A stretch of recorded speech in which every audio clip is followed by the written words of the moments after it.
I won MasterChef Junior and worked at a 3 Michelin star restaurant in Japan. Ama.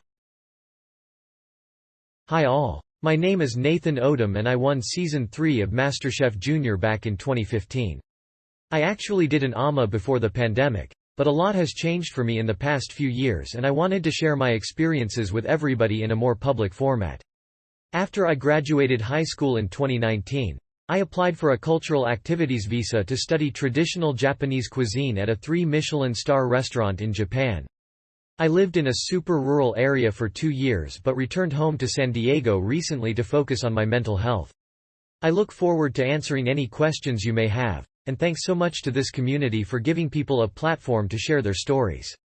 If you're interested in what I'm doing now in lieu of working in a professional kitchen, I update my Instagram and TikTok regularly at Nathanaeodom. I can't promise I'll post consistently, but I can promise there will be videos of a very cute corgi smiley face.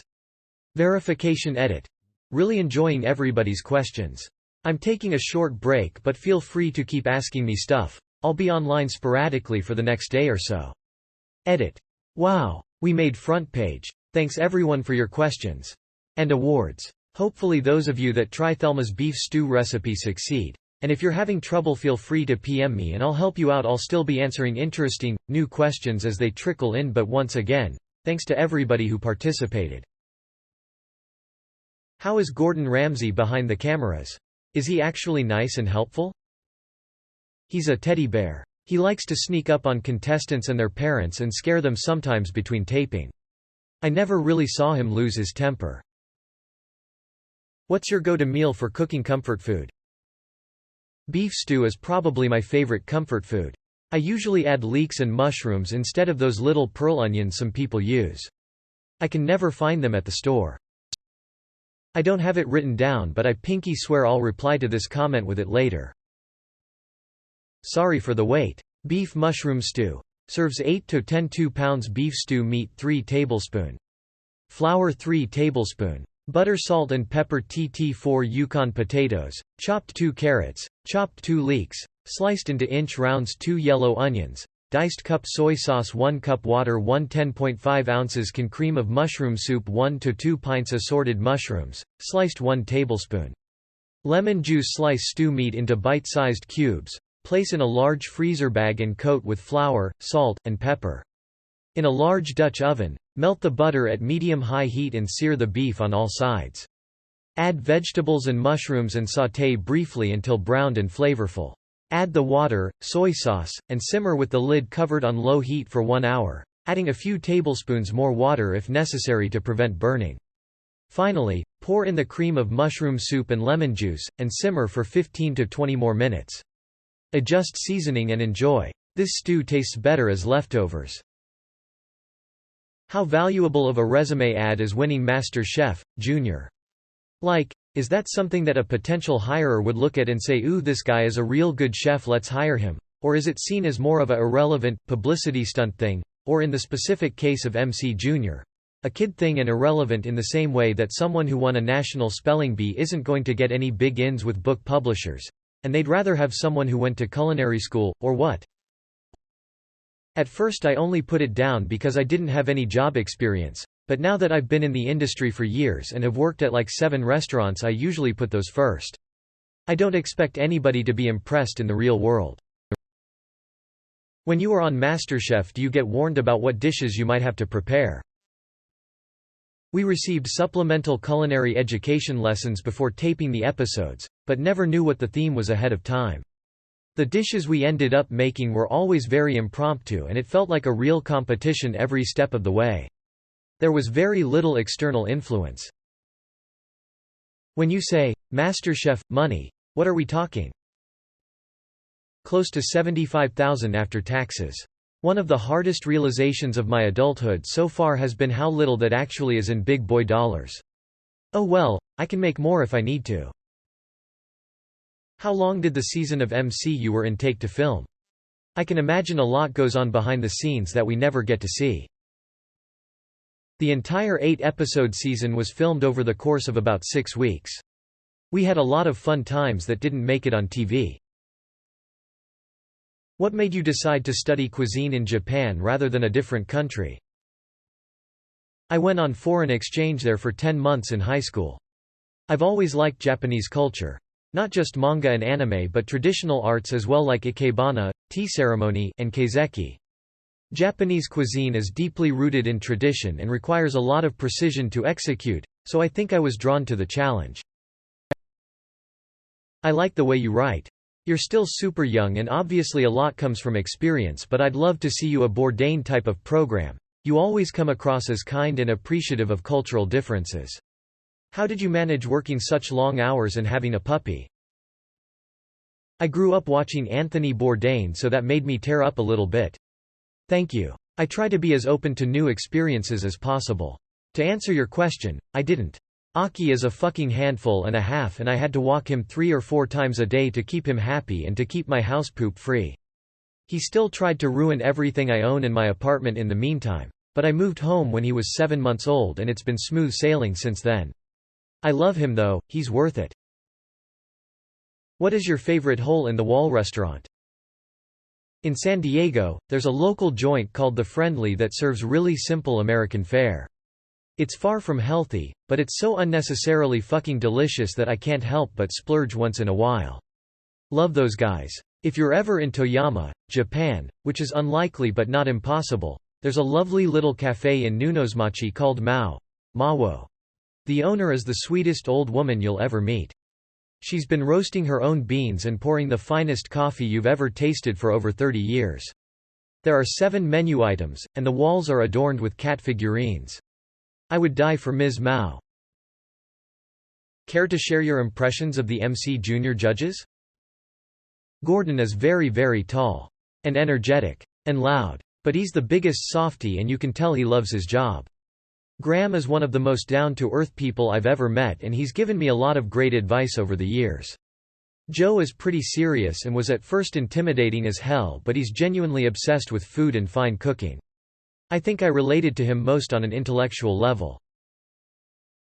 I honestly stopped watching regular MasterChef because the adults were unendingly mean to each other in a way that exhausted me to watch. I feel like MC Junior inspires me and gives me hope for the world. The kids seem generally much more supportive of each other. Is this hammed up for TV or did contestants feel genuinely positive towards each other? Yeah, I get that. I can't speak for the other contestants, but I felt like it was a really positive vibe. We all shared common interests and while there may have been a bit of drama, I loved interacting with everybody and the competition was a blast. Did you enjoy life in Japan? In some ways yes, in other ways no. At the time I still had a lot of MasterChef money, so living on my own and getting to decorate my own apartment was a lot of fun. The town I lived in, Toyama, was beautiful and full of nature and the people were generally very welcoming and kind. My work situation was really rough though. My shifts were usually 12 to 16 hours long and I was at the restaurant 6+ days per week with rare days off. I was so overworked it made enjoying my life outside of work almost impossible. I'll definitely visit Japan in the future and maybe even buy a house there one day, but I'm probably never working there again unless it's on my terms. Is Joe Bastianich as insufferable in real life as he appears on TV? Not at all. He's generally pretty positive. Has his moments though, like anyone. I think they just keep it in because it's good for ratings. You mentioned that you worked 72-hour weeks as an unpaid apprentice, and your mental health suffered from it. I find unpaid apprenticeships very exploitive and the practice seems to be dying in other trades. Do you think that it will become less common in the food industry, or will there always be people looking to get ahead by working for the best, even if that means that their work is unpaid? Coming from very personal experience, I think there will always be people who value their careers so much they're willing to undergo abuse. I really want the industry to change and for these practices to be discouraged, but in my case I was suffering willingly and on my own dime. I could have pressed the Go Home to America button anytime I wanted, but I stayed for 2 full years to get the most out of the experience in a professional sense. It's really not worth it though. I think there needs to be conversations about paying people decent wages for the services they provide, in every industry. Got any secret flavor combos you care to share? Fruit and cheese. Pretty much any combination with exceptions. Obviously watermelon and camembert would taste like shit together, but cherries and brie?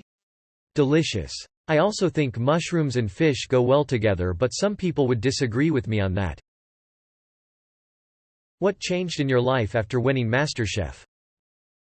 On the bright side, it sent me on a professional journey I couldn't have imagined. I became so dedicated to cooking that I poured myself into it for years, and I met a lot of amazing individuals along the way. The money was a nice bonus as well. I felt a lot of expectations from other people though, and I tried to fulfill those by continuing to grind in the culinary industry. Ever since I was a kid though, I've had a lot of hobbies and interests, and having to put those aside for my career made me sick to my stomach. I'm not working in kitchens these days, but I'm doing a lot better mentally, so I think it's worth the trade-off. I am happily unemployed and just living life at the moment. But I have enough hobbies to fill the time. I play violin, viola, piano, some guitar and a couple of Japanese instruments as well. I'm thinking about getting into music production. I also do leather work, making purses, wallets, and stuff like that. I picked up the hobby 6 months ago and have been enjoying it immensely. My dad is a tattoo artist, so I'm also very involved in that culture. I'm thinking about learning to tattoo myself. The industry is similar to cooking in a lot of ways, but with more freedom to choose your own schedule. I have trouble sticking to just one thing. Maybe it's ADHD, or maybe I'm just multifaceted. Who knows? Is your real name Soma Yukihira?